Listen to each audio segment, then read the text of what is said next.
Karong adlaw, swerte kayo ang akong lulo. Kabalo mo nga no, kay nakadaog man siya sa lasto. So, mauto, gipapalit mi niya og manok diri sa Nuevo. Aron dili na daw may mangayo og balato. Ipalit na lang daw og pagkaon diretsyo. So dinhi, namili na og manok si Pablo. Og swerte pud kaayo siya kay hapit maligo sa iti ang iyang ulo. Maayo na lang gani kay sa kamot niya na adto. Mauto nang hugas sa siya kadali. Pag human niya og hugas sa iti, gipadayon niya ang pagpamili. Aron daw dayon kami makauli. Gipahigot dayon niya sa tag-iya og pis. Aron kini dili lisod dalon ug dili makabuhi. Pagkahuman nang hapit mi sa tindahan, kay namalit mi og lamas para sa sudan. Unya wala day namo lagi kompleto og lamas dihan no. Basin unya among kwarta ba makulangan. Pagkahuman na mo og pamalit ni diretso na dayon mi pauli. Bitbit ang among gipamalit didto sa tindahan. Medyo kusog-kusog jud ni ang among dagan. Kay nang hugot man ang akong agtang. Pagkagwapa na lang gid sa among nanay. Wala man mi kapalit og panay oy. Pag abot na mo diri sa balay amo na dayon giihaw ang manok. Ako'y tigunit si Pablo di ay na ang gagulgol. Kusgan man sad dayon ning manok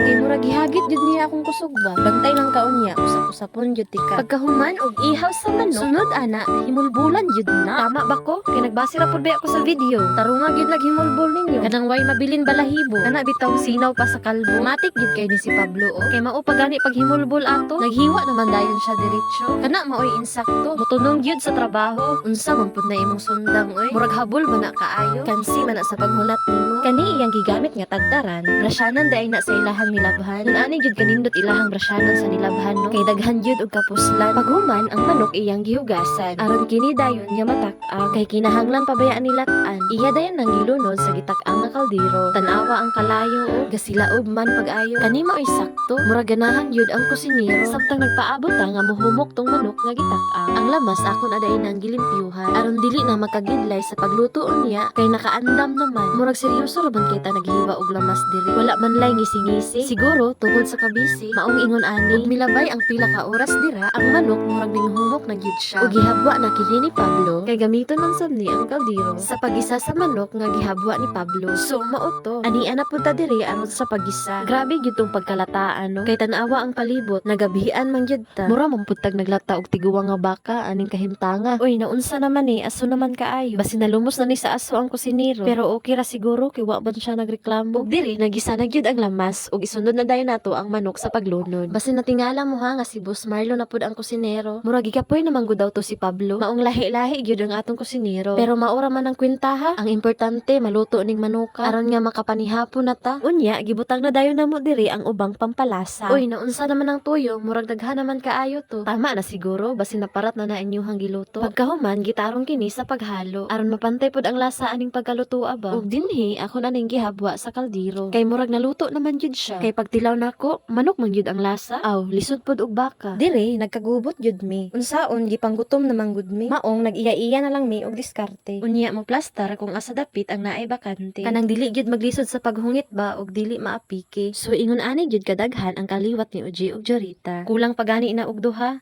ka pamilya. Unsaon sa layo man sila namuyo. Hay sa among Ate Mercy ug sa kay Risa ug sa amo pud ang isa ka ig-agaw. Nga silingan ra man unta pero nalimtan man noon sa pag-agda. Gubot jud kaayo mong pagpangaon no. May bisan asa ra gyud ni pwesto. Pero bahala na ni. Ang importante nakapanihapon mi. Manihapon dai ta ninyo. Naulahi na gyud ko sa pag-agda. Pero bahala na. Ang importante nakapangagda, di ba?